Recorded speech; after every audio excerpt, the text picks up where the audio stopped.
developing through technology an ability for consumers to measure their own carbon footprint. What does that mean? That's where are they traveling? How are they traveling? What are they eating? So when we build the post-COVID world, when we do the Great Reset, one of the most important places to start will be to ensure that the fruits of the fourth industrial revolutions are really shared by all. What are they consuming on the platform? So, individual carbon footprint tracker. Where are they traveling? How are they traveling? What are they eating? What are they consuming on the platform? So, individual carbon footprint tracker. Biometric technology. The world will move to biometric ID, and they'll do it because in the end it's better for people. The world will move to biometric ID, and they'll do it because in the end it's better for people. It's not about, look, the amount of information government's going to have on you is going to be minimal compared with what your local supermarket has on you. So this is a completely sensible way to go, and I think you will find right around the world that people move in this direction because it will facilitate the access to government services. And by the way, in some of the developing countries, the thing is about fraud. Biometric ID. I mean, as you know, my view is the whole world's getting changed by technology. The big political debate we should be having, we're not really having it, is how do you master this technology and harness it for the public good? But in every single field of our work, our leisure, the way we interact with each other, technology is going to change everything. So, you know, biometric ID is just one part of a much bigger picture. Face this situation in the future, we're going to have to create a global infrastructure to deal with future pandemics, because I think what has happened to us is probably part of a change that is going to be just normal.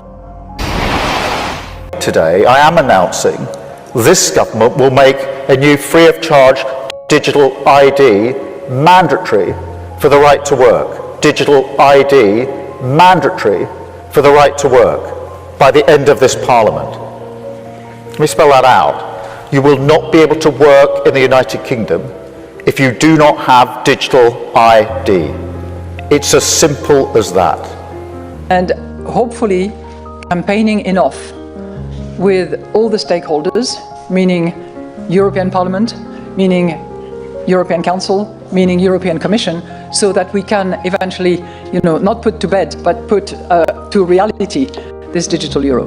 The deadline for us is going to be October of 25. The deadline for us is going to be October of 25, and we are getting ready for that deadline. We're developing through technology an ability for consumers to measure their own carbon footprint. What does that mean? That's where are they traveling? How are they traveling? What are they eating? What are they consuming on the platform? When you show up at the system looks at you. You don't log in. The system looks at you and says, hello, Dr. Bell, what can I do for you today? It recognizes you. The authentication is biometric. It recognizes you. The authentication is biometric. We're getting rid of all passwords. By sometime next year, you will not be able to use a password to log into any Oracle system because they're too easily stolen. They're not secure. Instead, we'll have biometric authentication that just recognizes you. Personal information stored in one place: passport, license, bills, banking, the lot. The government says it will keep our identities safer, but with cybersecurity attacks on the rise, are we ready to trust? More than 9 million records of Australians. The single most devastating cyber attack that we have experienced as a nation. 6.5 gigabytes of personal data from almost 10 million of its customers, all now dumped on the dark web. This is one of the great challenges which faces our country and our economy today. Names, dates of birth, Medicare numbers and sensitive information was stolen. October 2022, the Medibank hack. 9.7 million Australians had their details stolen. Less than a month after, 9.8 million in the cyber attack on Optus. Two dramatic examples from close to 3,000 notifiable breaches in Australia since 2020. Here's Home Affairs and Cybersecurity Minister Claire O'Neill. We impose plenty of cyber requirements on major Australian organisations, but no one holds more sensitive data about our citizens than the Australian government. The federal government's answer is one digital ID for every Australian. So, what does that mean? Well, if I sign up to become digital, I wouldn't be needed anymore. Driver's licences would disappear from every Australian wallet and purse. But apparently that's not all. What now? Next time I want to head overseas, I won't have to go looking for my passport. Are we done? Well, apparently not yet. In this digital world, when it rains, it pours. My rates, my tax, my tolls, my healthcare, my welfare, my gas, my electricity, my bills, my banking, eventually, virtually everything can be in my digital ID.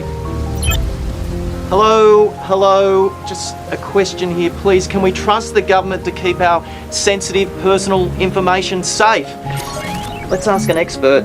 I'm Malcolm Crompton, and I was the Privacy Commissioner of Australia until 2004. Malcolm has been shining a light on privacy for decades and says Australia's new digital ID system will be a one-stop shop to verify who we are.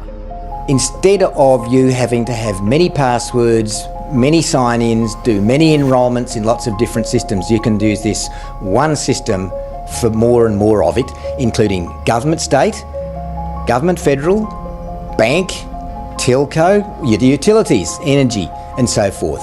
Say hello to Australia's digital ID system. It's a straightforward, safer way of verifying who you are online. So one password makes it simpler, but does that mean safer? It's going to... Non-digitized companies and governments will feel the crisis much more than others. So digital ID could be a game changer with respect to the provision of government services, with respect to humanitarian relief, with respect to anti-corruption, poverty reduction, and even has the potential to solve intractable problems that we have not been able to address in the pre-digital era, such as legal identity, and potentially fulfill one of the UN Sustainable Development Goals, specifically 16.9, which pledges to provide legal identity for all. 1 billion people around the world do not have legal identity by the year 2030. That said, no other technology except perhaps facial recognition technology, which can be related, has brought to the surface such deep concerns about privacy, security, especially for individuals and vulnerable groups, and even fear of a global move toward digital authoritarianism. 10th person at Ripple, and I did go with Chris early on to Treasury. I think it was kind of a shocker for Treasury in DC because they realized, oh my gosh, this is a global, worldwide permissionless chain, and their heads were like spinning by the time we walked out the door. So that's back in the days when we thought we were going to get in trouble for being money. Then we found out, no, we're like a security, now we're a commodity. It's like liquid solid gas. It was one of those exercises. But yeah, in the early days, nobody knew what this was. So we were the first to go to Treasury and explain what this was. The opportunity here with CBDCs running... a central bank digital currency is a stablecoin. It's issued by the government. Domestically, and with a bridge asset, another cryptocurrency model, a bridge asset to connect those CBDCs together, the opportunity is to deliver liquidity on point, in the moment, in microseconds, from one part of the world to another. And the model that we focus on is using XRP, which is a very high velocity and very high volume digital asset. It's a free floating asset, unlike a CBDC or stablecoin. Use it as a bridge currency between these CBDCs. So you imagine a world in future where there are, let's say, 180 individual CBDCs per jurisdiction in the world. Making markets between those CBDCs is quite challenging unless you have a common single point, the bridge currency, which then enables connections to be made more efficiently and markets to be made between these individual currencies. When the markets are mature enough, they will switch to ODL. We started building RippleNet with the thesis that crypto liquidity would eventually be able to support robust global payments, large payments. So JP Morgan processes about $10 trillion of payments every day. That's 400 times the global stablecoin daily volume. The global FX market is about $5 trillion. And so when we think about utilizing blockchains as a settlement layer, we need the infrastructure to actually support these volumes, and we need them to support the scale that the traditional financial services market is at. We started building RippleNet with the thesis that crypto liquidity would eventually be able to support robust global payments, large payments.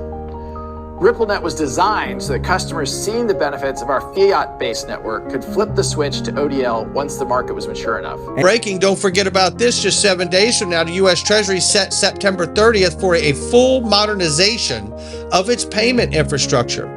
Global implications ahead. And I say this, it was Craig Phillips, Michael S. Barr, Susan Friedman, and Rosie Rios, the 43rd Treasurer, all of which came from the U.S. Treasury to work at Ripple, and some are still there.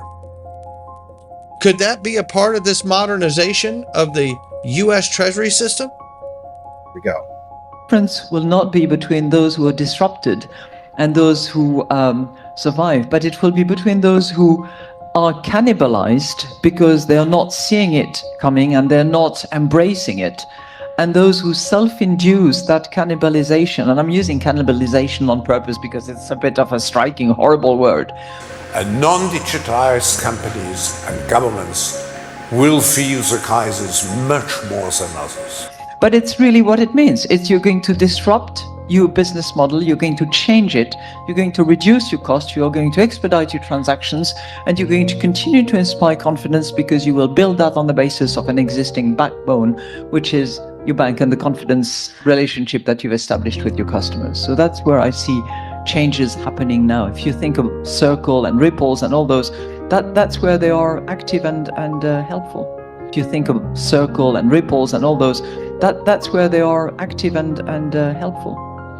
RippleNet was designed so that customers seeing the benefits of our fiat-based network could flip the switch to ODL once the market was mature enough. It was younger people that were all interested in the internet and all of that. And the older people said, oh God, you can't put your credit card on the internet. Somebody's going to steal your money.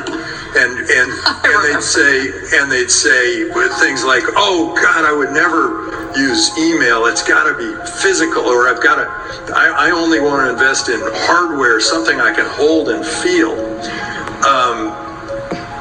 Those young people were right. The internet happened. It was huge. It got concentrated into some companies that really became extraordinary.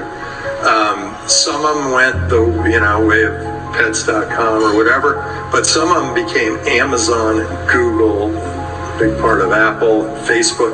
There's some big companies, trillion-dollar companies that came out of that internet. Well, cryptocurrency, Bitcoin, is going into an industry that's even bigger than what the internet was. And all these young people, they're right. The fourth industrial revolution, and how should countries, companies should respond to it? That's an excellent question.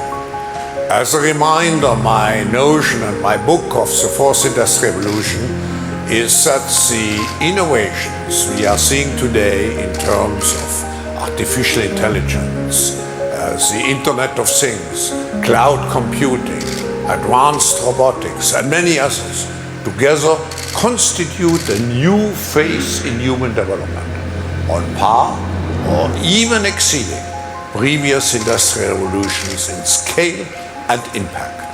COVID-19, if anything, has accelerated this ongoing industrial revolution. If COVID had happened even 10 years ago, we could not have imagined moving entire companies, schools, and government offices so fast online. Today, that is a reality. The fourth industrial revolution has become a reality, not just for the pioneers, but for a broad range of people and workers.